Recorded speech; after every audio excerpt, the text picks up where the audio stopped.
முதலமைச்சரா இந்த 9 ஆண்டுகளும் தமிழ்நாட்டுடைய பொற்காட்சின்னு நம்ம வாயிலாக சொல்லுது. ஏன் அவர் செய்த சாதனைகள் என்னென்ன?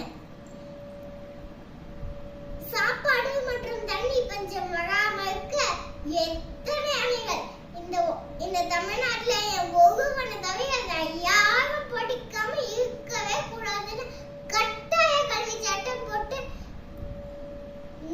30,000க்கும் மேல பள்ளி கண்ணாடி சென்னையில் IIT, திருச்சியில் NIT. அதனாலதான் இன்னைக்கு கல்வி வளர்ச்சி நாள். வேலை